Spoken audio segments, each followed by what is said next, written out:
¿por qué no puedo vivir en paz? El miedo, el tiempo y lo que pienso. Parece extraño que no pueda encontrar una manera de vivir en la cual no tenga conflicto, ni confusión ni desdicha, sino una gran abundancia de amor y de consideración. Leo libros de personas intelectuales que me dicen cómo la sociedad debe ser organizada económica, social y moralmente. Entonces, recurro a libros de escritores religiosos y de teólogos con sus ideas especulativas. Aparentemente es muy difícil para mí descubrir una forma de vida que sea dinámica, pacífica, llena de energía y claridad psíquica, sin depender de otros. Supongo que soy una persona muy madura y sofisticada. He vivido conflictos espantosos, revoluciones, levantamientos, y toda forma de infelicidad. Y a pesar de todo ello aquí estoy, esperando que alguien me diga qué hacer, que alguien me muestre una manera práctica de vivir, de seguir a alguien que me pueda ofrecer alguna clave hacia la belleza de la vida y la inmensidad de algo más allá de la rutina diaria. Me pregunto, ¿por qué escucho a otros? ¿Por qué no puedo encontrar claridad por mí mismo en mi propia mente y corazón, sin distorsión alguna, y por qué tengo que estar recargado de libros? Es que no puedo vivir sin perturbaciones, plenamente, con gran éxtasis y realmente en paz. Este estado de cosas me parece muy extraño en verdad, pero así es. Me pregunto, ¿es posible vivir plenamente, sin esfuerzo ni lucha? Estoy esforzándome constantemente por cambiar esto, transformar o suprimir esto, aceptar aquello, por imitar y por seguir ciertas fórmulas e ideas. Y no estoy seguro de que me encuentro preguntado si es posible vivir sin conflicto, no en aislamiento intelectual o de manera sentimental, y más bien confusa, sino vivir sin ninguna clase de esfuerzo en absoluto. Porque mi esfuerzo, no importa lo agradable o desagradable, satisfactorio o provechoso que pueda ser, deforma y corrompe todo lo que pienso. Soy como una máquina que está siempre moliendo, que nunca funciona suavemente y que, por lo tanto, se desgasta muy pronto. Entonces, me hago la pregunta, y creo que es una pregunta importante, si es posible vivir sin esfuerzo, pero al propio tiempo sin volverme perezoso, solitario, indiferente, falto de sensibilidad, sin convertirme en un ser humano inactivo. Pienso que toda mi vida, desde el momento en que nací hasta que muera, es una lucha interminable por adaptarme, cambiar o llegar a ser algo. Esta lucha y conflicto me trae confusión, me embota la mente, y mi corazón se torna insensible. Es posible, entonces, no como una idea, o como algo sin esperanza, o más allá de mi alcance, encontrar una manera de vivir sin conflicto, no solo en lo superficial sino también muy hondo en el así llamado inconsciente, en las profundidades de mi propio ser. Me propongo ahora penetrar hondamente en esta cuestión. Ante todo, me pregunto por qué invento los conflictos, sean placenteros o desagradables, y si es posible terminar con ellos. Puedo ponerle fin a esto y vivir una clase de vida totalmente distinta, con gran energía y claridad psíquica, capacidad intelectual, racionalidad, y así tener un corazón pleno de abundante amor en el verdadero sentido de la palabra. Sé que debo dedicar mi mente, todo lo que pienso, y mi corazón, todo lo que siento, a investigar este problema y a compenetrarme de él completamente. Es obvio que el conflicto existe debido a mi propia contradicción, la cual se manifiesta exteriormente en la sociedad, en mis actividades. Es decir, con todas mis ambiciones, impulsos, empeños, placeres, ansiedades, odio, competencias y temores. Existe también la idea acerca de vivir sin conflictos o sin deseos contradictorios, ni empeños ni urgencias. Si me doy cuenta de esta tensión, puedo ver en mí mismo los tirones de mis demandas contradictorias, de mis creencias opuestas, de mis ideas y empeños. Esta dualidad, estos deseos opuestos con sus temores y contradicciones, es lo que origina mi conflicto. Sé que es bastante claro si lo observo en mí mismo. Idéntico patrón repito una y otra vez no solo en la vida diaria, sino también en el así llamado vivir religioso, entre el cielo y el infierno, lo bueno y lo malo, lo noble y lo innoble, el amor y el odio, etc. Puedo ver cómo toda forma de división, separación o contradicción, dentro o fuera de mí mismo, inevitablemente engendra conflicto entre mi violencia y mi no violencia.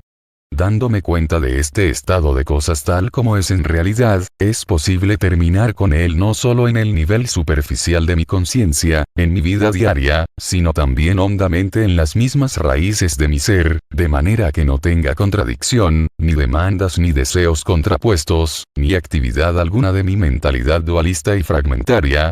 Ahora bien, ¿cómo voy a hacer esto? Fabrico un puente entre todas mis ambiciones, impulsos y contradicciones, y lo que es ideal, que es la fórmula o el concepto. Estoy siempre tratando de construir un puente entre lo que soy y lo que debo ser. Y en eso tengo contradicción y conflicto, y de esa manera desperdicio todas mis energías psíquicas. ¿Puedo parar de dividir y quedarme completamente con lo que soy? ¿Existe algún conflicto en el entendimiento de lo que soy? Voy a entrar en esta cuestión enfocándola en forma diferente, en relación con mi libertad y mi temor. Deseo libertad aun cuando vivo en actividades egocéntricas y paso los días interesado en mí mismo, en mis fracasos y éxitos. Deseo ser libre, no solo en lo político, lo cual es comparativamente fácil, excepto en el mundo de las dictaduras, sino también libre de la propaganda religiosa. Cualquier religión, antigua o moderna, es obra de los propagandistas y, por lo tanto, no es religión en absoluto. Cuanto más serio soy, cuanto más interesado estoy en la totalidad de mi vivir, más libertad busco y más inquiero, sin aceptar ni creer. Necesito ser libre para descubrir si existe la realidad, si existe o no algo eterno, intemporal. Existe esta demanda extraordinaria de libertad en todas mis relaciones, pero esa libertad generalmente la convierto en un proceso autoaislador y, por lo tanto, no tengo verdadera libertad. En la misma demanda de libertad tengo miedo, porque mi libertad implica inseguridad total, absoluta, y temo estar completamente inseguro.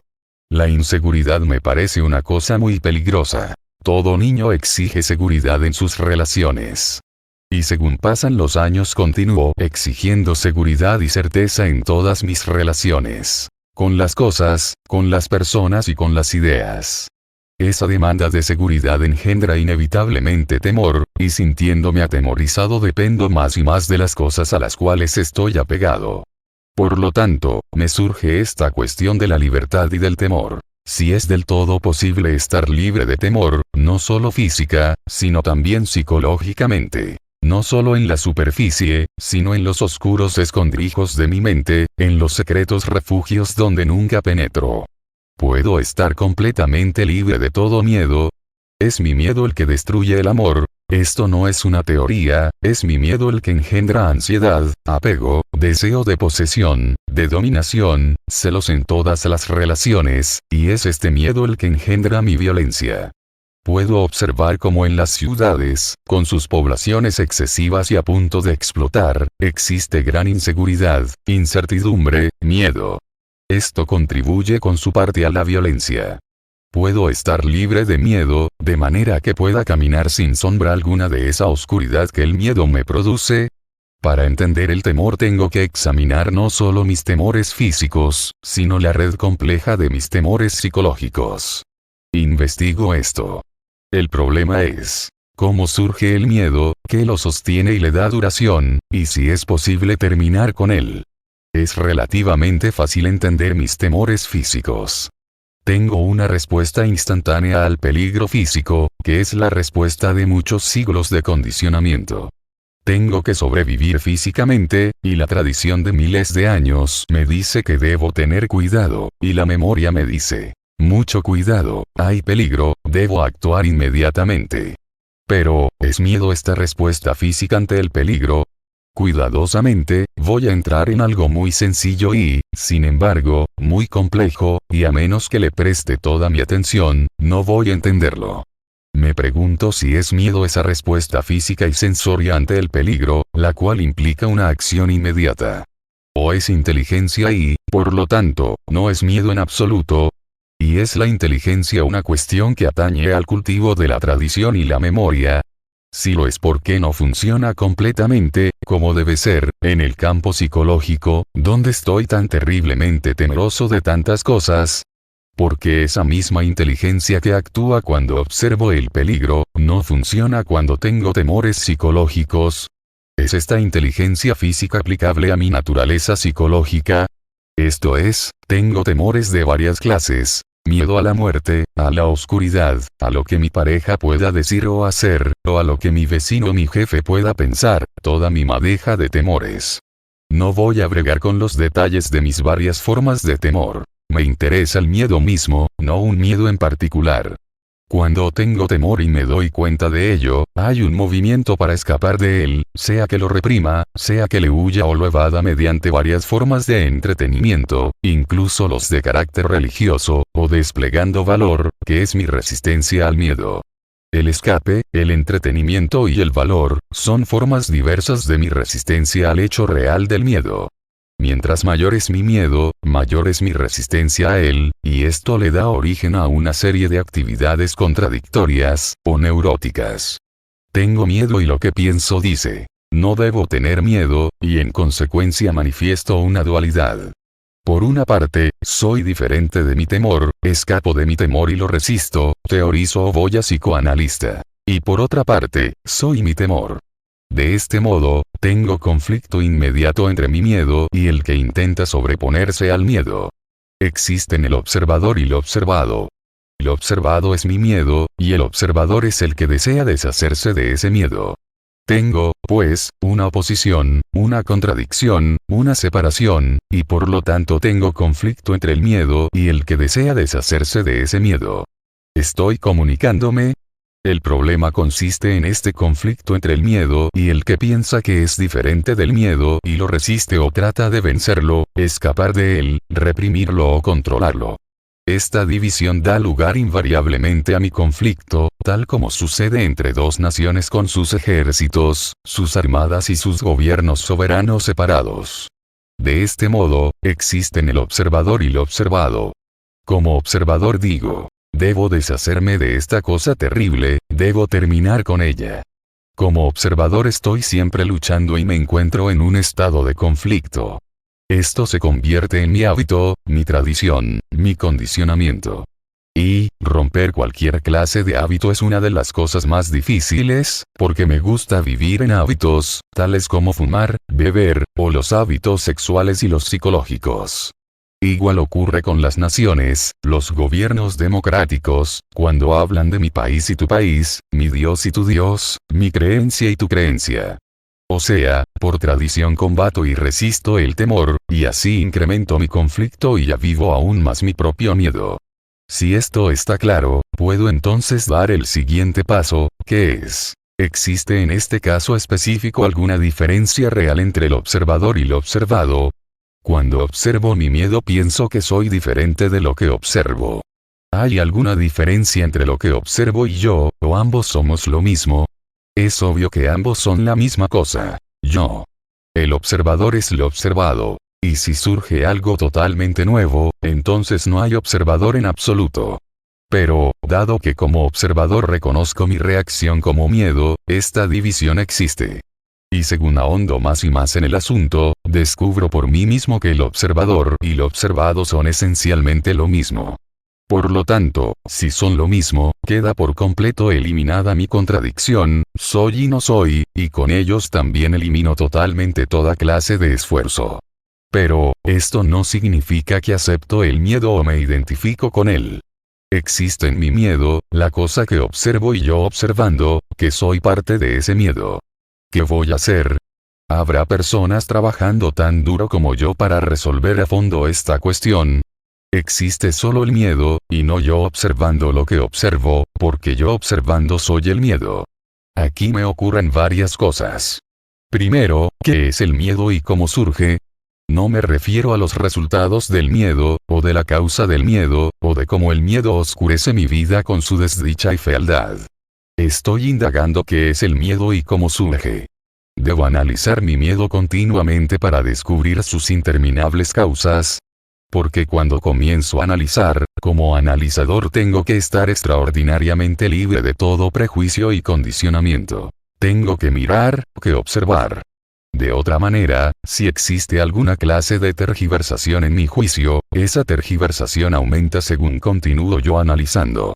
Por lo tanto, psicoanalizarme para ponerle fin a mi miedo no termina con mi miedo. Un saludo cordial a todos los psicoanalistas. Porque al descubrir la causa de mi miedo y actuar sobre tal descubrimiento, la causa se vuelve el efecto, y el efecto se vuelve la causa.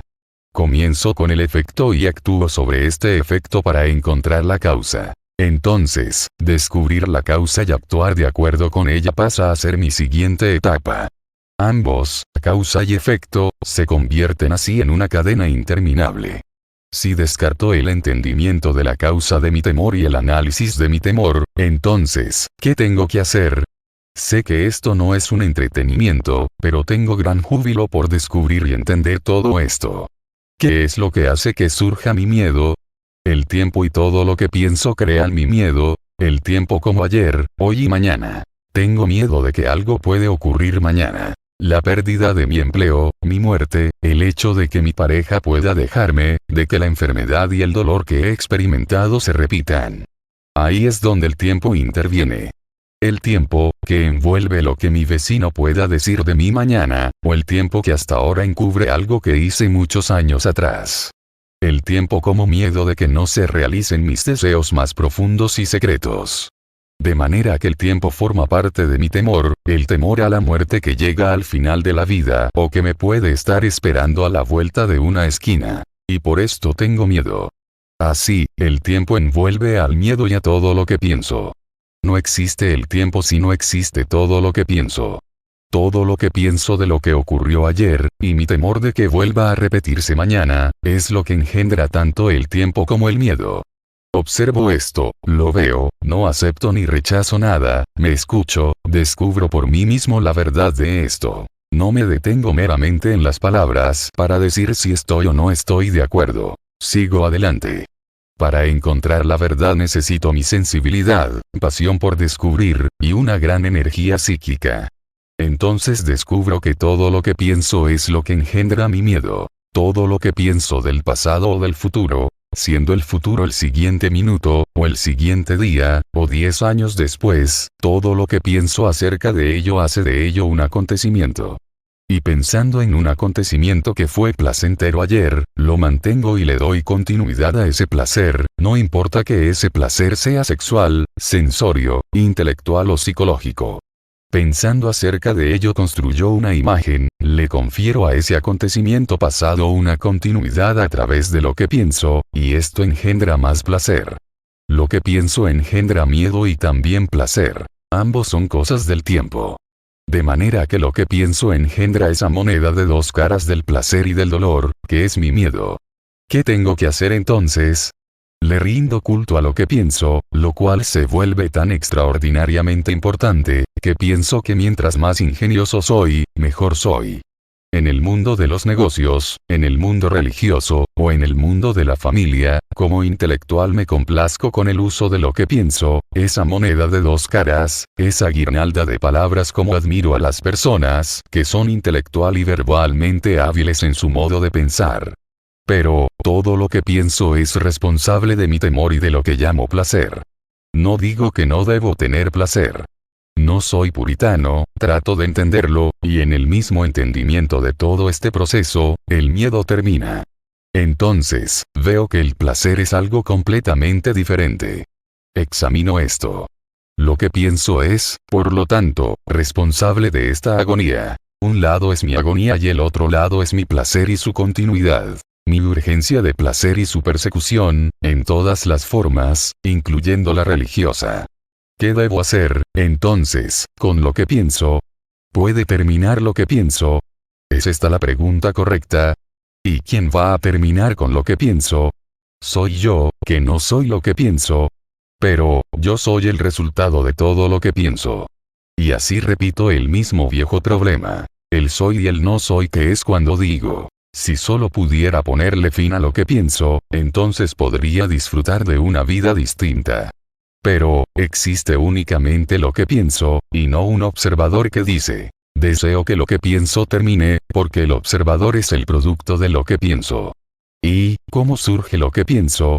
Puedo ver muy fácilmente que soy la respuesta de mi memoria, de mi experiencia y mi conocimiento, todo lo cual es mi cerebro, depósito de mi memoria. Cuando me pregunto cualquier cosa, respondo con una reacción que es memoria y reconocimiento. Todo lo que pienso siempre es viejo, nunca es libre. Soy la respuesta de todo mi condicionamiento. ¿Qué hago? Cuando me doy cuenta de que no puedo hacer nada con mi miedo, porque yo creo mi miedo, entonces surge mi silencio. Entonces tengo una negación completa de cualquier movimiento que me engendre temor. Por lo tanto, observo todo este fenómeno del hábito, de la contradicción y de la lucha entre el soy y el no soy. Y entiendo que soy el observador y que soy lo observado. Y viendo que no puedo meramente analizar y descartar mi miedo, sino que siempre está allí, también veo que el análisis no es el camino. Entonces, me pregunto, ¿cuál es el origen de mi temor? ¿Cómo surge en mí? Mi miedo es engendrado por el tiempo y todo lo que pienso.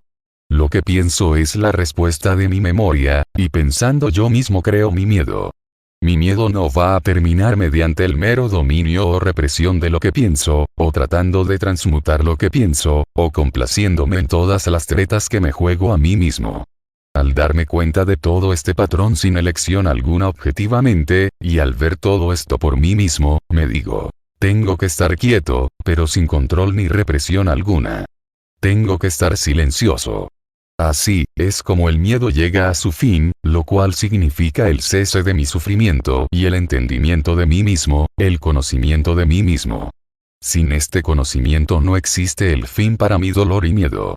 Solo estando libre de miedo puedo enfrentarme a la realidad.